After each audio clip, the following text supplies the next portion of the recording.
All right, all right. I know ball episode 8, man. We're doing the review Episode 8, we're show. here. We're doing the review Before we show. start, we got to welcome someone. We got to welcome Pep Guardiola to the Arnie Slot Penitentiary. Oh man, is that what you're gonna do now? You're just gonna name every single manager, yeah? Listen, In this, every episode we're just putting in more and more and more. But he's already called a builder. We've got to extend the penitentiary. We thought yeah, we didn't know we yeah. needed this many beds in there. But Pep's the Oh man, latest. We've got his mugshot. Many more to come. bro, he's stressed, man. He's stressed, but we'll get into that, man. Let's talk about.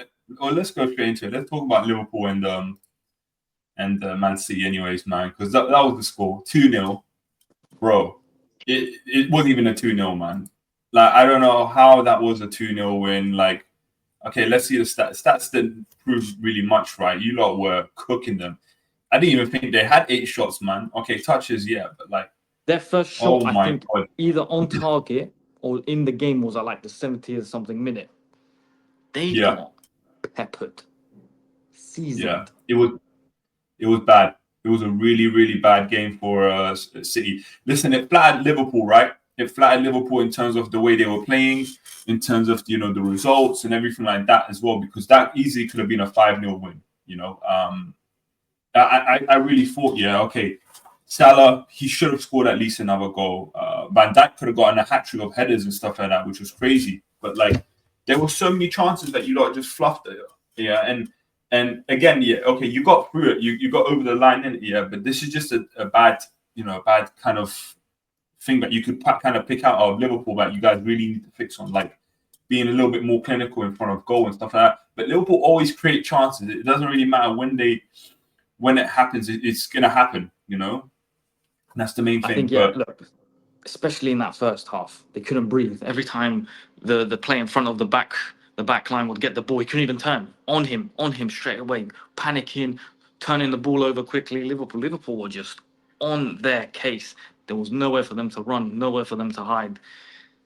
But yeah, maybe a little bit more wasteful than they should be because at 1-0, um, if De Bruyne has that chance, he misses at 2-0 a little bit earlier and he scores, game changes. yeah, Even at 2-0, if he scores that, Liverpool put on the back foot now. Do you attack? Probably not against City because they have the quality, but yeah. I'd But say that's the only downside. And I think a game like Southampton a couple of weeks back showed where maybe not as clinical as we need to be. Maybe this is where we have that error. Obviously, look, we actually started the game with no strikers. We had Luis Diaz up top, which no other team in the world could probably do against City. Is turn up in a game with them and not play your starting striker.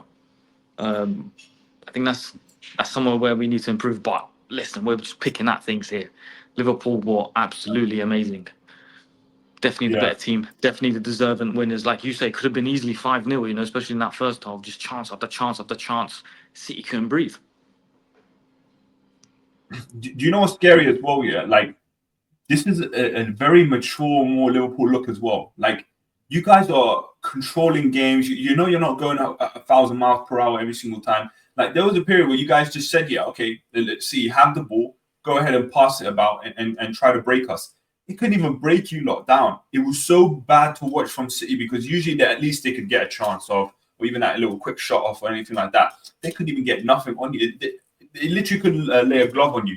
You lot had to make your own kind of mistakes for them to capitalize on, and they only had that one good big chance from De Bruyne, and that was it. You're right, but again, man, this is just a testament to some of the players that are stepping up, especially Gravenberch. Like I think Pep made a I mean, comment after the Gravenberch, game saying, this is not the first "Yeah, game he's been doing this. This is game after game after game. Doesn't matter if it's yeah, Bellingham, Modric, Cruz. I mean, Cruz wasn't in the midfield for Real Madrid, but doesn't matter who's in that midfield. He's owning it. Every single game, he's owning it. He's running that midfield on his own. Now, thankfully, the yeah, supporting midfield acts like Soboslai, McAllister, Curtis Jones, actually pulling their weight a little bit more and turning up. Because before, yeah, it was kind of just him running the show. But now those players have started to play well. And because you have the security of Gravenberch, he'll control the game from that centre position. He just lets the other two midfielders just fly. Like even Soboslai, who's had some weak performances in the past for Liverpool, was yeah." really good against Speak City. about was taking a lot of shots outside the box. And if he wasn't shooting, he was laying it up to Salah or to Trent or whoever. Yeah. I thought he looked really good. McAllister's found his form again. Liverpool look dangerous, creating a lot of chances. Now, if we're nitpicking points, is we got on try and put a lot of these chances away. We can't just rely on Salah to always save us. But last two games, we've been unreal, absolutely unreal. Do you know what's even madder as well? Yeah, with the whole Gravenberch thing as well. Yeah, because Pep made a comment saying that it was unfair because he had something like a 6 or an 8, and he was going to a 10, and it was just like, whoa, because what Gravenberch was doing as well, like he was picking it up easily from the fence, and he was just carrying it. The guy was just carrying it. So Botzlai was doing the same thing as well, yeah. And oh my God, listen, we got to talk about Trent, man, because I know you're his biggest hater, yeah, but you were listen, blazing him yesterday. Why are you gonna call me out like this? Listen, I was always skeptical of Trent long term for Liverpool. In the Klopp era, I'm not speaking about Slot. In the Klopp era, I was like, I don't know if this is the guy for us. Defensively, too weak. At that point, last 2 seasons, teams really started to attack him. Right? I mean, I'm thinking straight away of games like Inter Milan where they just hounded him. Like, look, this is the weak link. If we're going to beat Liverpool, it's down that right hand channel, and he just kept blasting it.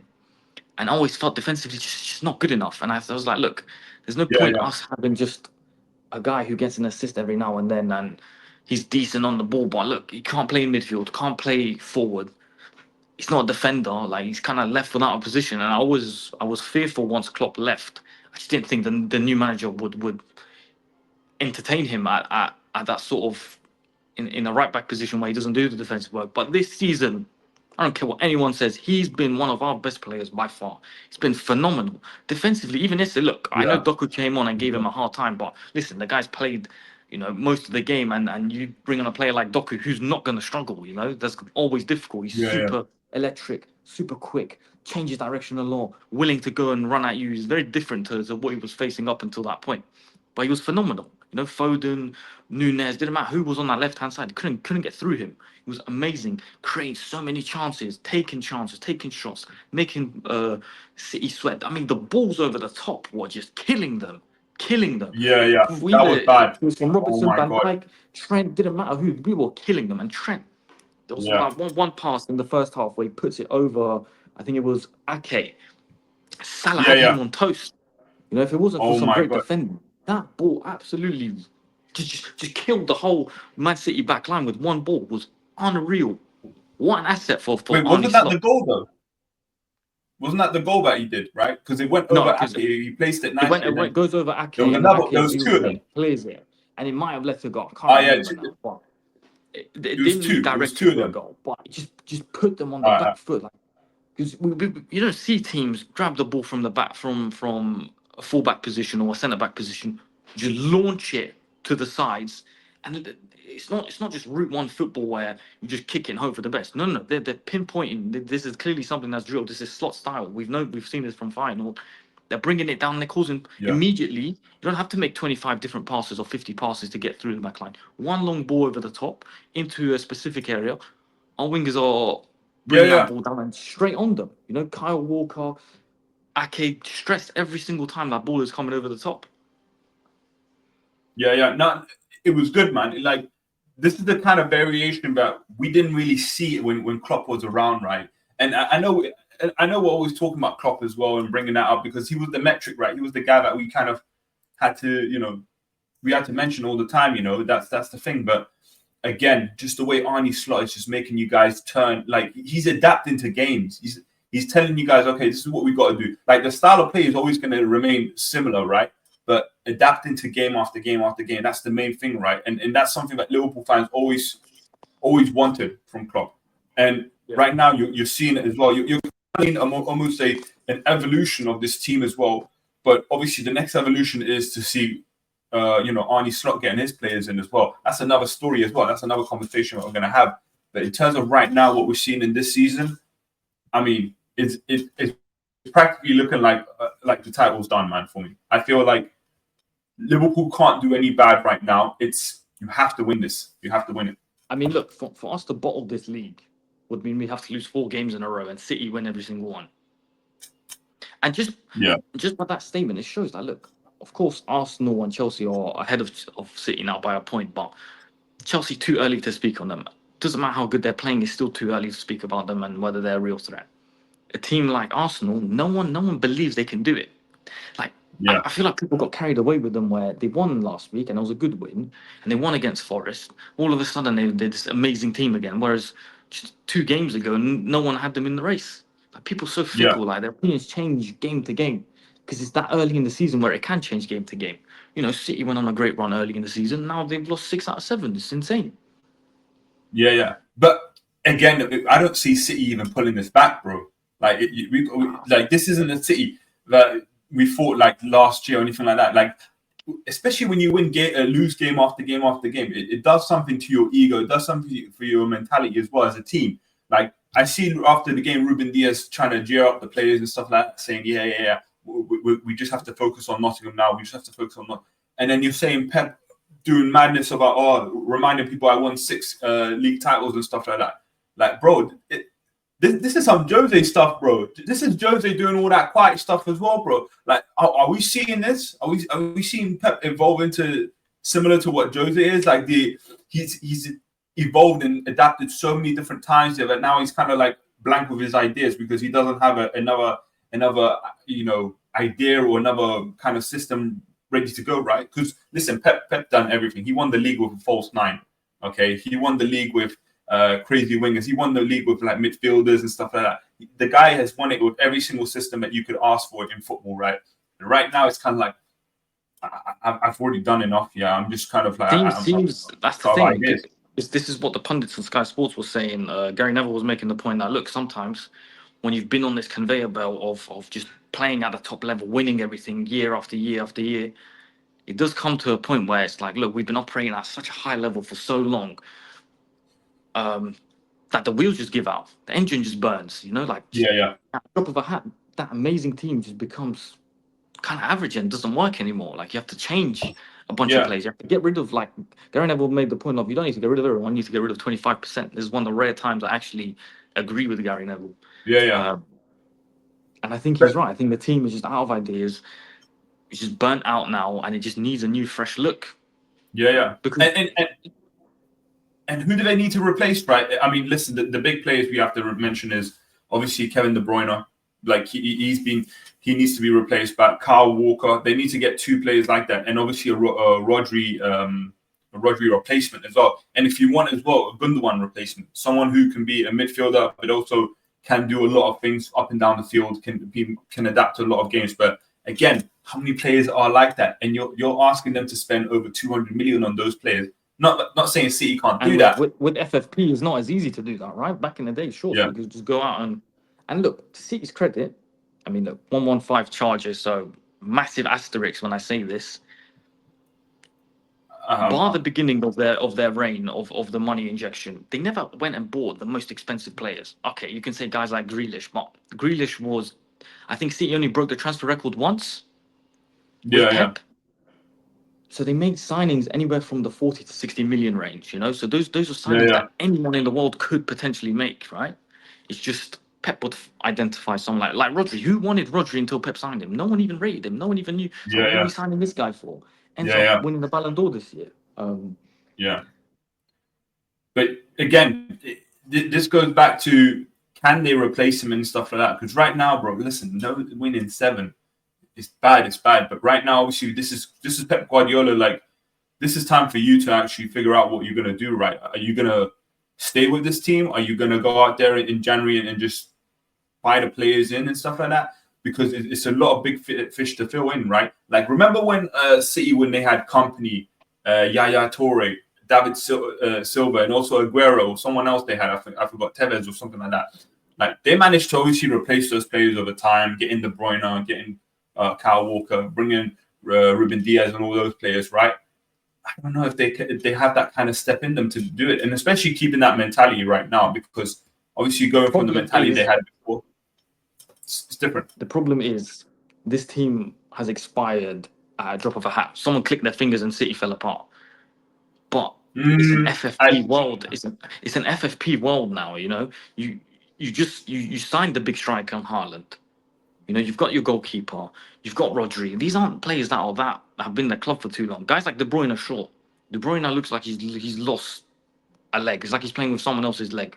Like he's got his left leg, but someone's taken his right leg. He's just not the same player anymore. Bro, he's in pain, man. Um, That guy needs to, like, you could tell it in him as well. Like he's saying, I'm pain free now. I've been training for a few weeks. I'm feeling fine. But you just look at him, you're like, he's just done with Premier League football, and he was done from last year. Like I think he played that first game against Burnley, and then after that he got injured, and it was like we didn't see him until like January or something like that. And then he puts in that worldie against Newcastle. Remember that whip towards Oscar Bob and stuff.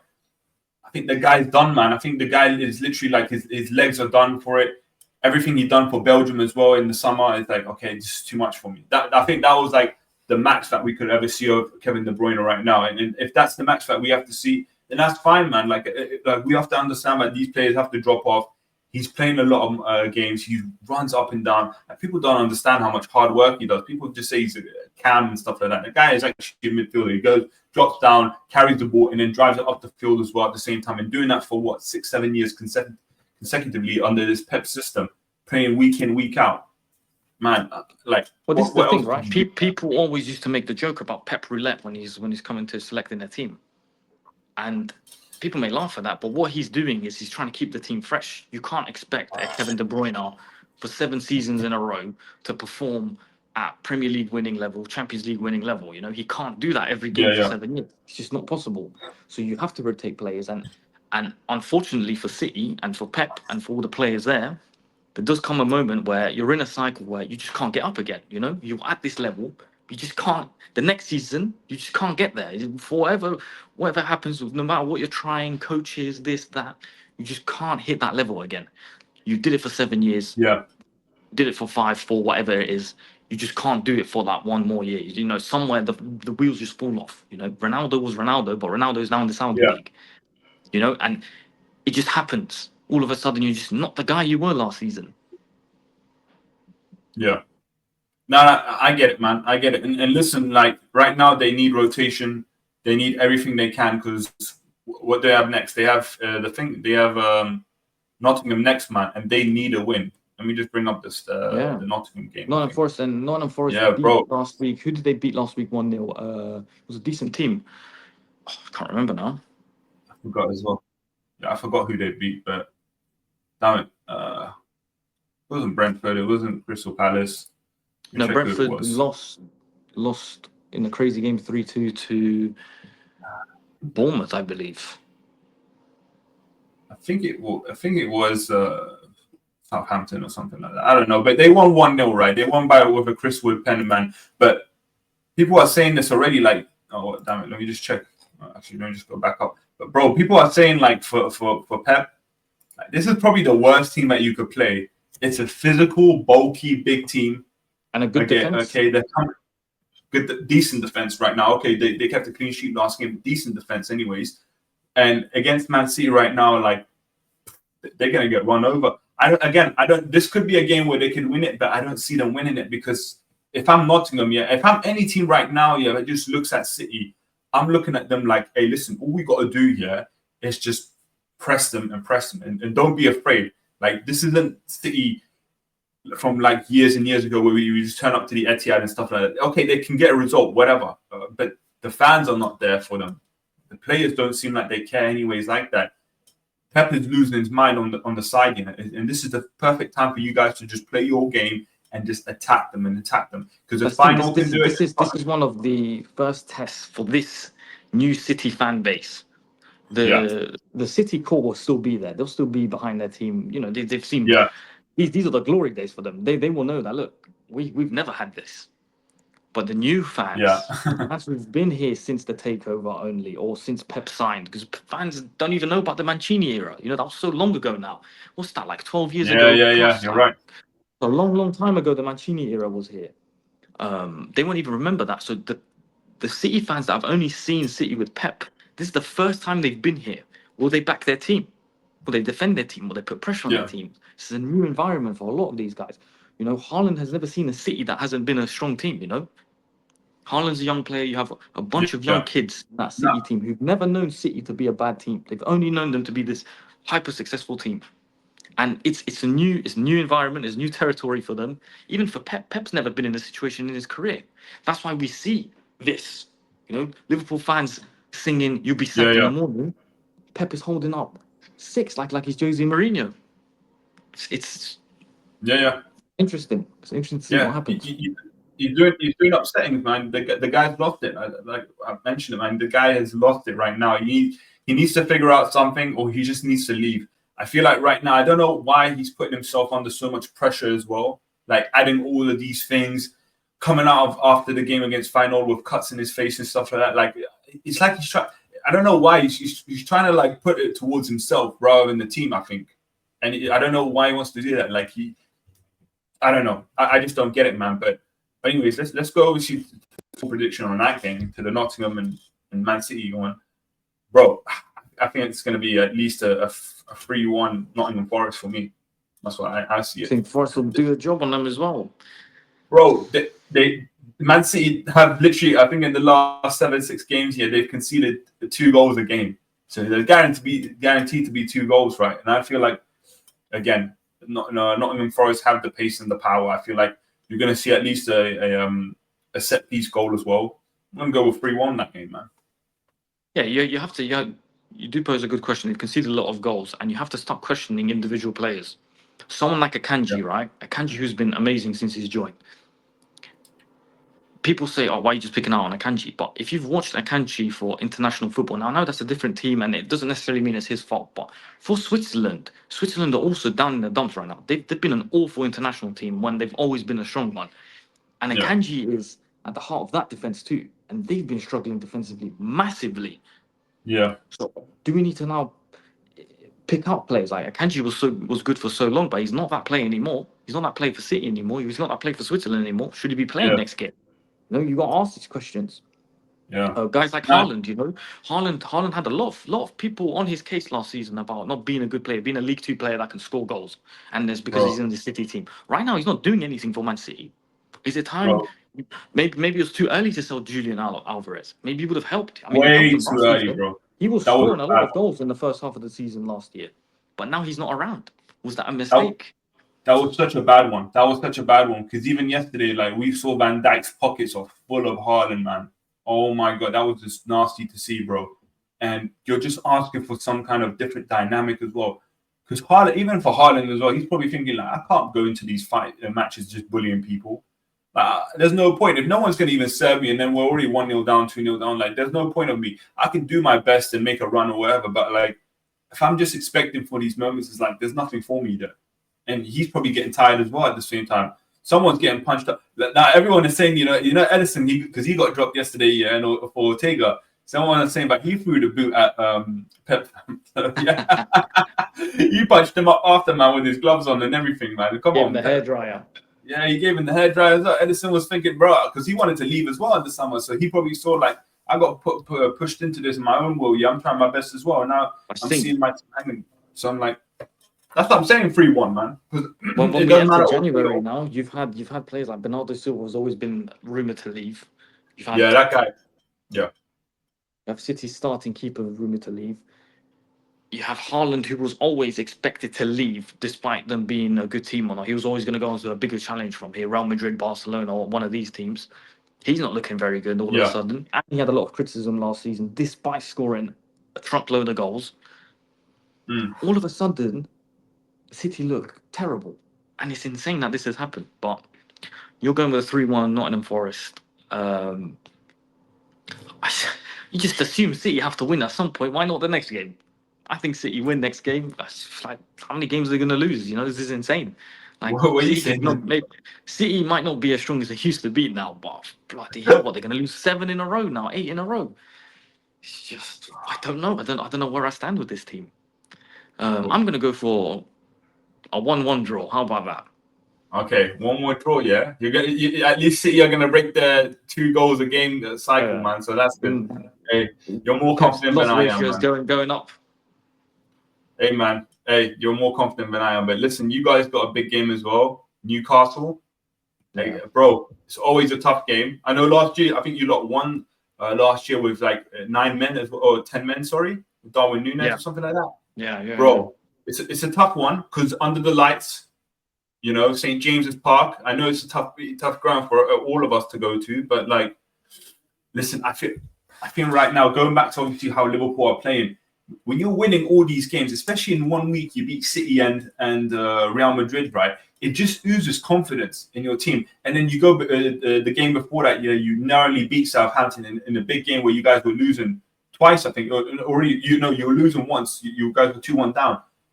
Again, it's like you guys are playing with so much confidence. I think all these players are just going to be like, hey, screw Newcastle, man. Screw that atmosphere. Hey, this is our game. I feel like you guys are just going to do a monumental job against them. I don't see you lot dropping points against them as well. I feel like Newcastle is so easy to get at as well. I mean, they can obviously hit you guys, but this is just Arnie Slot, what he's doing right now. The momentum's there. The confidence is there. I'm going to go for at least a 2-1 win for you guys. I think my only point for Liverpool would be is we've kind of peaked very early in the season. You know, we've beaten Real Madrid, we've beaten Man City now. We've got a hand on the title. We are top of the Champions League. Of course, there's still so much left to do in the Champions League. But I think Liverpool and Arne Slot can't get complacent now. We can't think the job is done. We are not even halfway through the season. There is so much football left to play. So many things can go wrong. So many things can go right, of course, but so many things can go wrong. I think don't get complacent. But we have to get to January or past Christmas and still be in this position. This December, January month is brutal. If you're an English team and you're a competitive English team, so you're a top 4 team, you're in the big cups, you're in the smaller EFL cups, FA cups. This is a tough time now. There's a lot of games. Your squad is going to be tested. Your mentality is going to be tested. Everything, mental endurance, physical endurance, all exposed now. So it's all This good is a beating make Man or break City, Real season. Madrid, and opening up this lead and it being super unrealistic. Anyone catches us, but just like City went on a skid, came out of nowhere. Could happen to Liverpool, you know. Again, this was a Liverpool team that was doubted after Klopp couldn't clinch the title last season. Same thing can happen here. Maybe it's because I've been burnt by City so many times over the last 7, 6, you 7 got you're talking with too much PTSD, bro. Too much, man. Like you're I think in January, I want to see some investment in this Liverpool team. Again, they don't have to be big name players because I don't think Slot hasn't needed big name players up to now.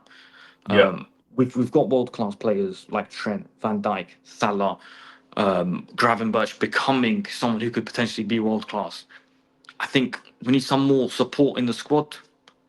Another right winger, another striker. Doesn't have to be a starting level striker. It could be a young kid. It could be someone who's maybe a little bit older but is proven, and we can mold into someone who can, get us a couple more goals in the season. But Liverpool can't get complacent. Newcastle in good form. It's an away game. We don't have the Anfield crowd like we've had the last 2 games. Don't get complacent. We've got to keep winning. Keep winning, be in a strong position halfway through the season. And then from that point, it will be clear. I mean, it's already clear. Look, we're 11 points or 10 points clear of Arsenal and Chelsea. But we're 13 games in. There's another 25 to play. You lot don't have the bottlers mentality, man. To go. You lot have actually got it over the line. You don't have the bottlers mentality. So that's why I say we're not Spursy. We're not Arsenal, and we're not Spurs. We will get this over the line. It's so early to just assume you've clinched it. I think we have a hand on the title. We've beaten City. City can only ever get 3 more points on us if they're the biggest threat. If it's not them, it's Arsenal.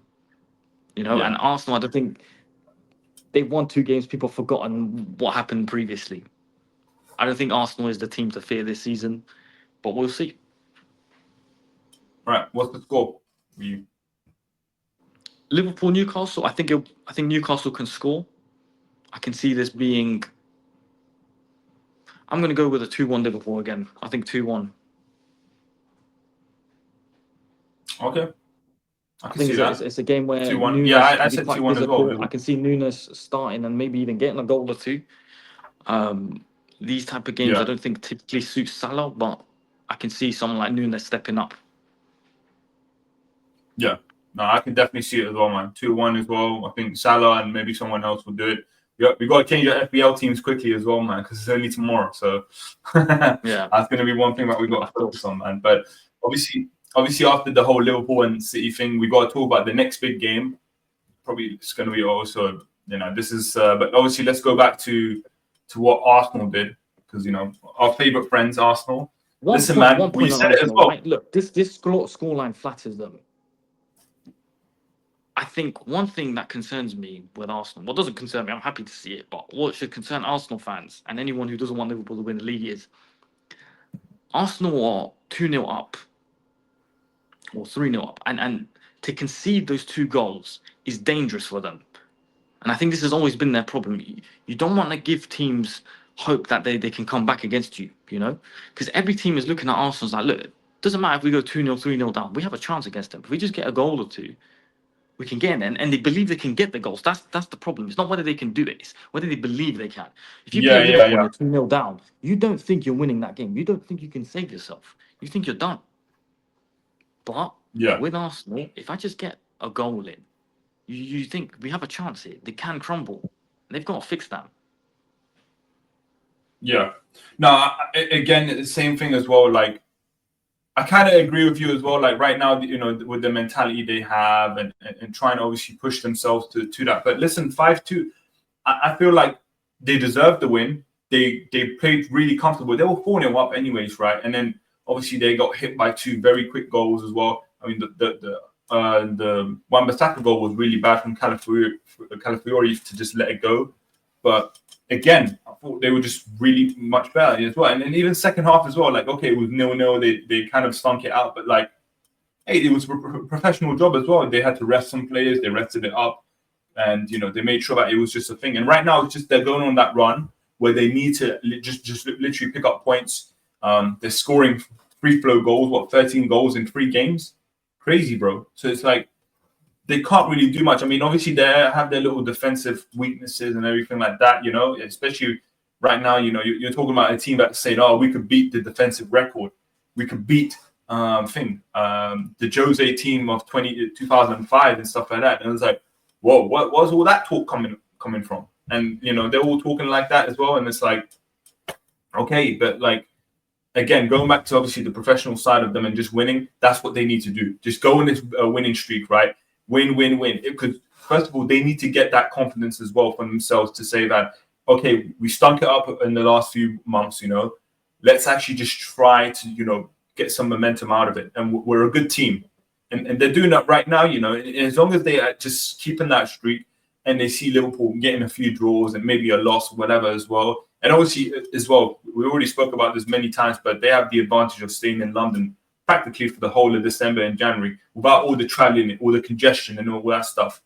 It just makes sense for them to right now just say, let's buckle down. Let's go ahead and beat the next few teams as well. Let's go through. We're, Carabao Cup, whatever that happens as well. But they're doing their job, man. They're scoring goals. They're having fun. They look like, everyone is fit as well. They're not missing a lot of players. So, they can't really say much as well right now. And this is what I think Arteta wanted as well, because when you're doing all these stop starts during the international break and you're losing players and all that stuff, losing players, okay, you can rest them up and then get them back, of course. But he probably wanted those games to come thick and fast anyways, and now he's getting them. So kudos to him and Arsenal, the way they did it. West Ham, just terrible, man. Just terrible. Screw them, man. So, yeah. Yeah, I mean, West Ham showing sometimes you don't realize it, how good you have. David Moyes was doing a perfectly fine job. I know he had a tough season, but I think it was always a mistake to get rid of him. But, David Moyes is not the sexy option. He's not the guy you want on your posters, but he was doing a good job for them. They got Lopetegui now, and it's not looking very good for them, is it? And they have a good team. There's no excuse for that team to be this bad. No, I think it was the right thing to do, right, for West Ham. But again, West Ham just like the way that team should be playing is nowhere near the level they should, and probably that's just literally bad management that they signed. They could have gotten someone else. They should be right now just doing their best to try to get. I never understood signing Lopetegui. Yeah, it's like it's not an exciting option. It's like a manager from 2 decades ago. Like, I don't understand why West Ham went and signed someone. And they have a history of doing this. They go and sign these sort of managers. Like, why? Like, this guy was relevant like 10 years ago. Why are we signing him now? Yeah. I always found it strange who West Ham signed. It's like when you're a young kid, you want to drive a BMW, but you can't afford the new one, so you go buy a 20-year-old BMW just to say you have one. That's what it feels like when I watch West Ham and what the things they do. It's like no, that's not how you should do it. You have a good team. You actually have and you've been able to keep these players. You know, they have some top players and they've been able to keep them. No one's taken them away from the club. They're a London club. They have big appeal. Yeah. They have a big stadium. You have the frameworks to push on, and they go and sign a Lopetegui. It's like such an uninspiring manager. Yeah.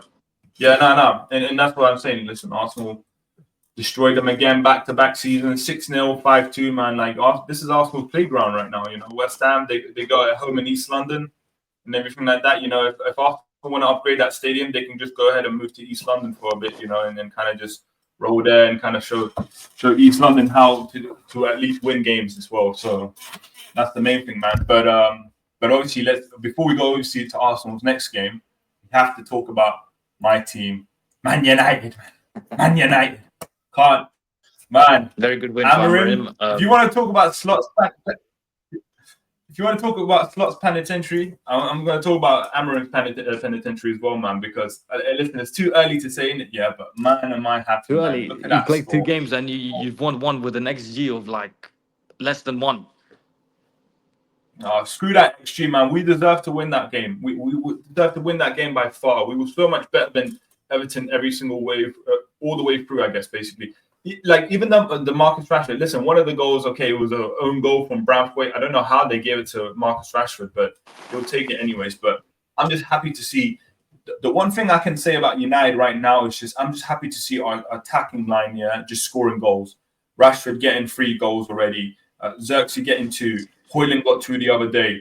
It's just good to see, and Garnacho as well. Like, it's just good to see all our players and our attackers just scoring goals now, and it's spread across it, and everyone is chipping in as well. And you can see as well the high press. I mean, Ahmad yesterday, man. Ahmad was like beyond player of the match yesterday. That guy was just everywhere. Press. He basically made us 2 goals as well from that, or 3 goals if you want to count the one of the other ones. But man, it was just such a good performance from us, man, and just the way we broke down Everton. I mean, Everton are just shot, man, and you see Everton fans as well saying, "Oh, if Xerxes scores a goal, and they're gonna," it's like curtains for our club. We got to fold it. Like, hey, listen, you lot needed to be folded like a few months ago, man. You lot are just doing shit. All you're doing, is just jumping on Twitter and doing all these like live streams as well, like you guys just chatting to each other, man. But listen, I'm just happy with United, man. I'm just happy the way Amarim is really building this squad around. And obviously, it's too early to say with the personnel that we have, but like I do see some signs of maybe we can get into this top 4. But I'm gonna hold my hands before I say anything like that. You can't get top 4 if you don't win your first game, right? So he's won his first game, won his first home game as well. So it just sets a better tone for the next one. Obviously, the game's going to come thick and fast now. If you're Amarim, this is not an ideal time to sign. It's not an ideal club to sign for. He's got it tough now. Let's see what he can do. I think Man United fans' expectations have now calmed down a little bit. They can see this is going to take some time, but let's see what he does. He's got a tough 2 months ahead of him, though. But do you know what it is as well? Like when we listen to his voice, it just fills us with comfort. Like, no, like this guy is going to hold this team accountable. He's got the backing of the owners as well. That he's like, he can do whatever he wants, basically. He's already set a plan up for, what he wants to sign in, who he wants to get rid of and stuff. And even yesterday, what he's doing, like you saw me, I was rotating the players. I was giving every single player a chance in the first 3 games, because that just tells me about this play to those players that I need you in this squad. I can't do this all by myself. I need you all to be performing, and I need you all to be playing in some sort of way. Like giving Maguire a few minutes, giving Johnny Evans, Lindelof, all of them a few minutes as well. As much as I hate those kinds of players around, they need to be gone. He's doing a good job at least trying to keep the morale up and saying, okay, listen, guys, you're all going to get chances. I'm going to need you at some sort. So be ready for this, and just let's have fun with this and just learn my side of the tactics as well at the same time. And if we can execute it as best as possible and win us games, we can create something different. Again, you're at Man United, man. You're like, as much as people want to banter us about like, oh, we can't compete for the big ones. We can compete for something this season, man. Whether it's the FA Cup, whether it's the Carabao Cup, whether it's the Europa League. I always said I just want to go to a final. As long as I'm at a final as well at the end of the season, I'm happy with that. So again, this is like way too much foreshadowing, game by game right now. but I'm just happy where we're at right now. And obviously going to the next game. Hey, listen, it's a hard one as well, man. Arsenal away, man. It's definitely a tough one to go to, Arsenal man. is a tough one, but it's a place United do well at. Historically, they've done well No, here. we don't. No, we don't, man. We ain't won there in we ain't won there in like 7 years, man. It's pretty crazy, man. But Really? we got a 7 few. years? Yeah, That bro. doesn't It's sound right to bad, me. man. If I just remember this wrong, I feel like I've seen Jesse Lingard. I've seen when was Nah, it? How man. long has it been since Jesse Lingard Millie rocked at Yeah, Emirates? bro. That was 6, 7 years ago as well, man. Like You're that's the joking. games that Jesus, you're time talking is about. flying by. Yeah, bro. Trust me, we've grown a lot up, man, since that time. I mean, we've witnessed Pepe dunking on us as well. I've seen freaking what is it called? Nketiah hat trick last year as well. What the Gabriel Jesus last minute. Before that as well, it was like a 1-0 win or something like that. It's been bad, man. It's been bad to play against Arsenal away. I mean, we had pick up maybe a few draws and stuff like that, but like we don't play good there. And it's just, I don't know what it is about that, but we somehow have like this mentality block right there to do something there. So it's a tough game, very tough game. And listen, it's a big rivalry. Like people want to talk about rivalry.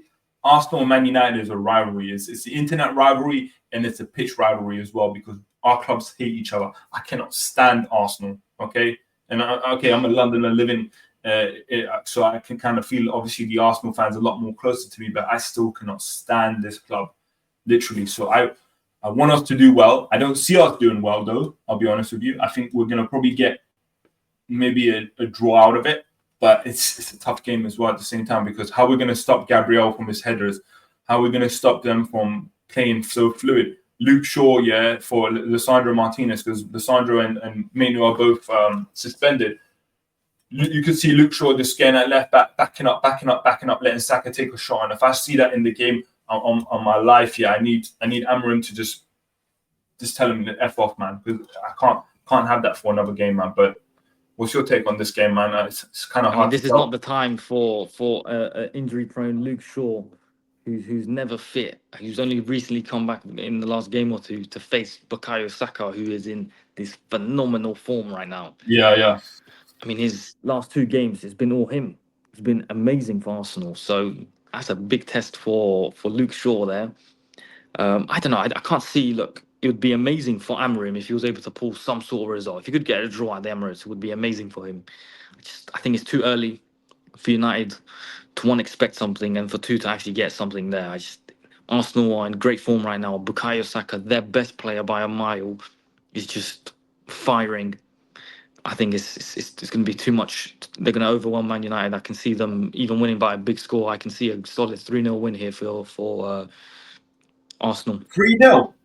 Whoa. I You think give so. us no chance at all, man. 3-0. You're No, I'm being not rude giving you. about I don't think you have a chance. I think it's too soon for Amarim to actually do anything. it. I hear it. Listen, I hear I think Arsenal too strong, it. too much firepower. All their attackers are fit. I think Saka's in amazing form. I think they're just gonna smash you. I can see that as well. 3-0, but again, man, like I feel like with Amarin right now, like there's a confidence about me for it. I'm not gonna say that we're gonna get like a crazy result or win, right? Like, I don't see us winning. I'll just be honest with you. I see us maybe drawing the game where we could maybe get like a 1-1 or 2-2 or that because I feel like there is goals in us to get against this Arsenal team. It's gonna be. You know what? I'm more afraid of like what is going to be the attacking line because now we have Xerxes firing, Hoyland firing, Rashford firing, Bruno and Mount as well. Mount seems like the golden child, and obviously Garnacho and like who's going to be starting in our attack? So I'm just really focused on that side. But I think this is going to be the game where whoever Amarin kind of picks, he's like, okay, these are the guys who I've seen who have learned my system as fast as possible and can adapt to my system as fast as possible for me to actually make this team work out. And I feel like he's right now just putting that confidence across the team. So I feel like we could get a draw out of it. But again, that's wishful thinking. We haven't had as much rest as Arsenal. Again, that's another excuse, but I think you're right. I think you're on the ball when you say we're going to see who Amarim thinks is his best 11 this week. Well, in 2 days' time, we're going to see who he thinks are his best 11, who's been giving him the most. So it'll be interesting to see just who he picks, even before we know what the result is. But I think very difficult for United to get anything out of it. Let's see what happens. Mazraoui and De Ligt definitely a centre back, man. And I don't know again if Luke Shaw is. Because right now I'd rather have Lisandro Martinez there, but we have no other centre back, man. If we play even Maguire there, it's peak as well. Like I don't know what's gonna happen as well because.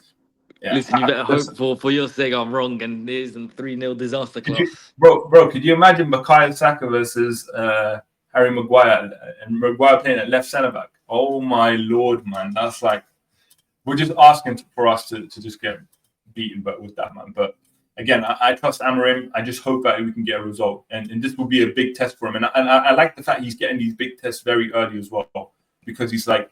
He can kind of pick out and choose because even if we lose these games, which we're bound to do, it's fine. I don't mind losing them games, but at least for him, he's going to understand, okay, this is what I need to do. This is what I need to do with these players to change it up and everything like that. And listen, Amorim's gotten a result at the Emirates before, you know. He won it.